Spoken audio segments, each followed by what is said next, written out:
Hello everyone, कैसे हैं आप सभी। आशा करते हैं कि आप सभी लोग स्वस्थ होंगे और अपनी पढ़ाई अच्छे से कर रहे होंगे। दोस्तों, एब्स्ट्रैक्ट स्टडीज के इस नए वीडियो में आप सभी का स्वागत है।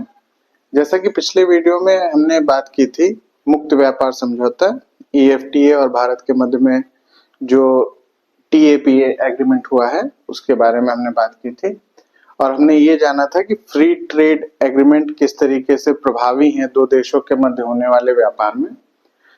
किस तरीके से हम फ्री ट्रेड एग्रीमेंट के जरिए जो टैरिफ में उतार चढ़ाव होते हैं उसके प्रभावों को दो देशों के मध्य होने वाले व्यापार में कम कर सकते हैं। तो FTA के ये तो हमने पॉजिटिव इफेक्ट्स जाने कि FTA की को लाने के पीछे क्या वजह थी, फ्री ट्रेड एग्रीमेंट्स क्यों किए जाते हैं, ये सारी चीजें। लेकिन ऐसा नहीं है कि इनमें कोई फ्री ट्रेड एग्रीमेंट्स में कोई लूप होल नहीं होता है, इनमें कई समस्याएं भी आती हैं। तो आज हम उन समस्याओं को पढ़ेंगे, उन समस्याओं के बारे में जानेंगे कि क्या समस्याएं आती हैं और एक कोशिश ये करेंगे कि कैसे उन समस्याओं का निपटान किया जा सकता है, कैसे FTAs को दो देशों के मध्य में और प्रभावी बनाया जा सकता है। तो सबसे पहले तो हम जानेंगे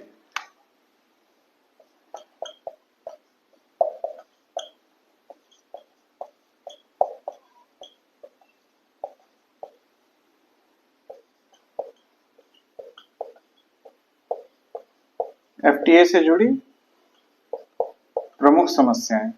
सबसे पहले हम FTA से जुड़ी हुई जो प्रमुख समस्याएं हैं उनके बारे में जान लेते हैं कि क्या होती हैं।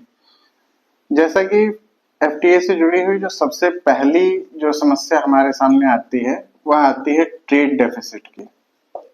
ट्रेड डेफिसिट जिसे हम हिंदी में व्यापार घाटा भी कहते हैं। इसे सरल तरीके से ऐसे समझा जा सकता है कि जब किसी एक देश का दूसरे देश से इंपोर्ट बहुत ज्यादा हो जाता है उसके एक्सपोर्ट्स की तुलना में, तो उस स्थिति को हम ट्रेड डेफिसिट कहते हैं। जैसे जो एक देश के इंपोर्ट्स हैं वो बहुत ज्यादा हो गए उसके एक्सपोर्ट्स से। ऐसा क्यों होता है, इसको एक सरल तरीके से हम समझ सकते हैं। जैसे कि मान लीजिए एक देश A है और एक देश B है।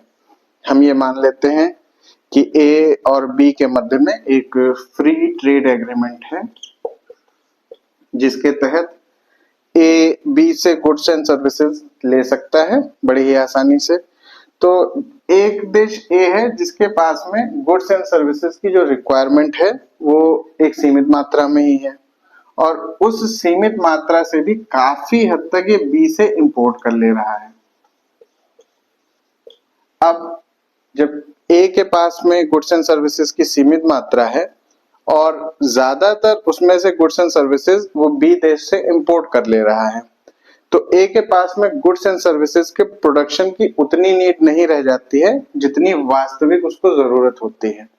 तो यहाँ से जब गुड्स एंड सर्विसेज उतने प्रोड्यूस ही नहीं होंगे तो जाहिर सी बात है वो एक्सपोर्ट भी क्या कर पाएगा, कम करेगा। तो एक्सपोर्ट्स में हमको डिक्लाइन दिखता है और इंपोर्ट्स में बढ़त दिखती है। इंपोर्ट्स ज्यादा हो गए, एक्सपोर्ट कम हो गया, ये ट्रेड डेफिसिट की स्थिति आ गई।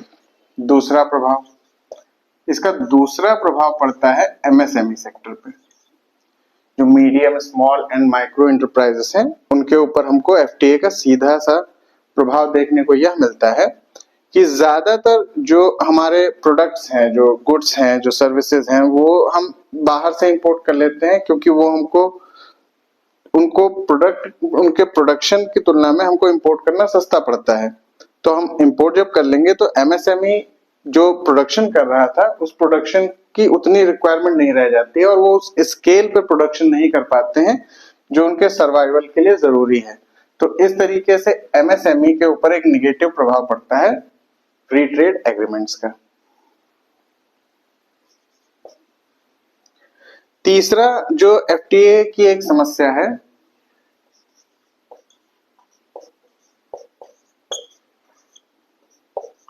वह है कमजोर विवाद निपटान।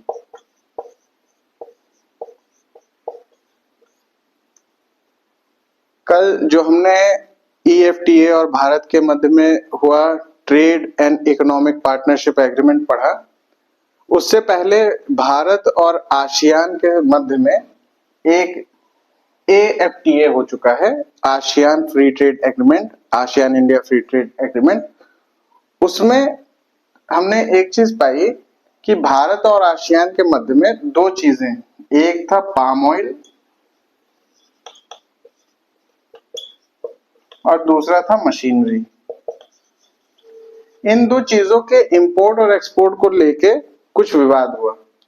उस विवाद का कोई त्वरित निपटान नहीं हो पाया। जैसे जैसे समय बीता वो विवाद जस का तस बना रहा और अंत में आते आते हम किसी रिजल्ट पे नहीं पहुंचे उस फ्री ट्रेड एग्रीमेंट से। जो जैसा था वैसा ही बना रहा। ऐसा इसलिए भी होता है क्योंकि फ्री ट्रेड एग्रीमेंट जिन भी दो देशों के बीच में होते हैं वो एक वॉलेंट्री एग्रीमेंट होता है। किसी तीसरे देश का या किसी संस्था का इसमें हस्तक्षेप इतना ज्यादा होता नहीं है। तो क्योंकि सारी चीजें वॉलेंट्री हैं और सारी चीजें पॉजिटिव इंटेंट को लेके की जाती हैं, इस वजह से उसमें विवाद नहीं होगा यही मान के चला जाता है। तो विवाद निपटान के विषय में कोई इतनी गंभीर बातचीत उसमें होती नहीं है। तो विवाद लेकिन जब हो जाता है तो वहां पे फिर हमारे पास में कुछ ऐसे टूल्स नहीं बचते जिनसे उसको जल्दी से हम सॉल्व कर सके। तो ऐसी स्थिति भी बनती है फ्री ट्रेड एग्रीमेंट्स के अंदर। चौथा एक जो समस्या आती है वह है सीमित बाजार पहुंच। सीमित बाजार पहुंच को समझने के लिए हमारे पास एक सबसे आसान एक जो टूल है उसको हम यूज करेंगे, EUFTA, जो यूरोपियन यूनियन के साथ में फ्री ट्रेड एग्रीमेंट पे वार्ता चल रही है उसके बारे में हम बात करेंगे। जब आप EUFTA पढ़ेंगे तो उसमें आप एक टर्म के बारे में विस्तृत रूप से पढ़ पाएंगे, इसको बोलते हैं CBAM। ये क्या है? CBAM का विस्तृत रूप होता है कार्बन बॉर्डर एडजस्टमेंट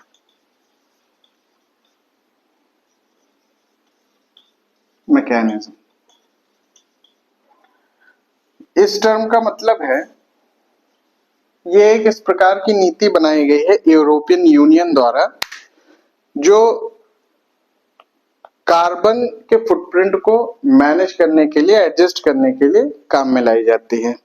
इसमें होता यह है कि जब भी हम किसी देश के साथ में, जब यूरोपियन यूनियन का कोई देश होता है वो किसी यूरोपियन यूनियन से बाहर के किसी देश के साथ में फ्री ट्रेड एग्रीमेंट करता है तो वो इस बात का ध्यान रखता है कि किसी चीज के प्रोडक्शन में जितना कार्बन फुटप्रिंट उस देश के अंदर आया है, बाहर से जब हम उस चीज को इंपोर्ट कर रहे हैं तो क्या वहां पे भी कार्बन का फुटप्रिंट वैसा ही है उस चीज के प्रोडक्शन में? अगर ऐसा है तब तो ठीक है, अगर नहीं है तो उस स्थिति में जो FTA का पार्टनर देश है वो यूरोपियन यूनियन से ही क्या खरीदेगा? CBAM के अंतर्गत कार्बन सर्टिफिकेट्स आते हैं, उन सर्टिफिकेट्स को खरीदेगा, तब जाके वो यूरोपियन यूनियन के साथ होने वाले फ्री ट्रेड एग्रीमेंट में इंपोर्ट और एक्सपोर्ट कर पाएगा। तो एक समस्या यहां से भी खड़ी होती है क्योंकि हम उस लेवल पे कार्बन फुटप्रिंट अपना कम नहीं कर पा रहे हैं जिस लेवल पे यूरोपियन यूनियन में होता है, क्योंकि ये डेवलप्ड है यहाँ पे ज्यादातर कंट्रीज और उनके यहाँ पे बेहतर सुविधाएं हैं किसी भी चीज को मैन्युफैक्चर करने के लिए डेवलपिंग कंट्रीज की तुलना में। तो ये तो हो गई प्रमुख समस्याएं। अब आइए हम बात कर लेते हैं इन समस्याओं का समाधान क्या है।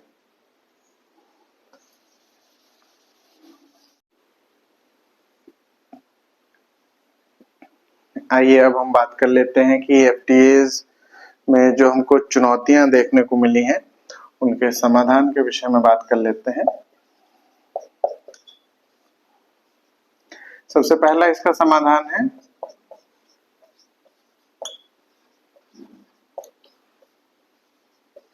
प्रतिस्पर्धा युक्त आयात एवं निर्यात प्रणाली।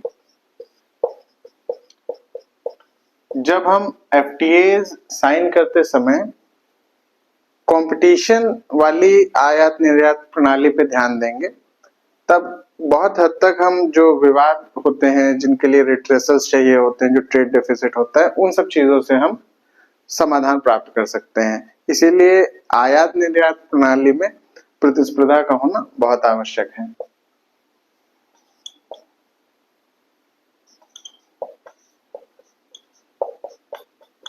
दूसरा है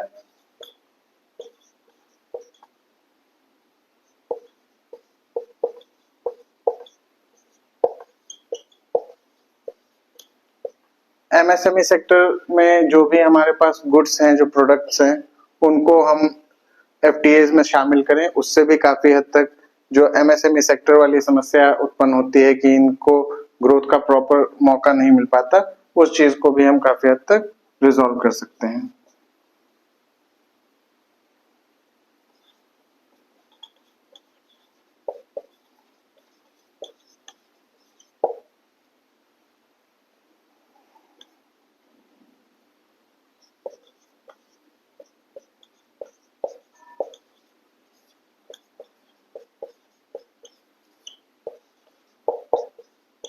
एक इसका समाधान यह भी है, जैसे कि वर्तमान समय में डिजिटलाइजेशन चीजों का बहुत ज्यादा चल रहा है, तो हम एक ई मार्केट प्लेस की स्थापना कर सकते हैं, जहां पर कई देशों से जो सेम प्रोडक्ट हम इंपोर्ट कर रहे हैं वो कॉम्पिटिटिव प्राइस पे। ये एक तरीके से यही पॉइंट है कि प्रतिस्पर्धा युक्त आयात निर्यात प्रणाली। तो उसमें होगा ये कि जहां से भी हमको सबसे चीपेस्ट जो इंपोर्ट है वो मिल सकता है सही क्वालिटी के साथ में, वो सारी चीजें हम इन्वॉल्व कर पाएंगे अपनी इंपोर्ट्स में।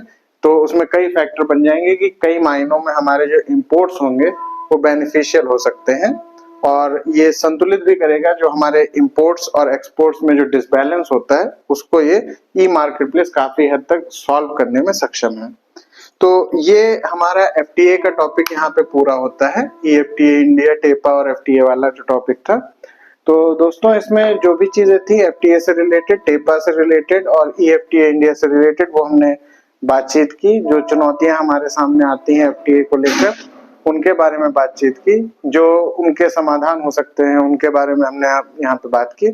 तो इस वीडियो में इतना ही। आगे आपसे मुलाकात होगी। आपको कंटेंट अच्छा लगा हो तो चैनल को सब्सक्राइब करिए, लाइक करिए। धन्यवाद।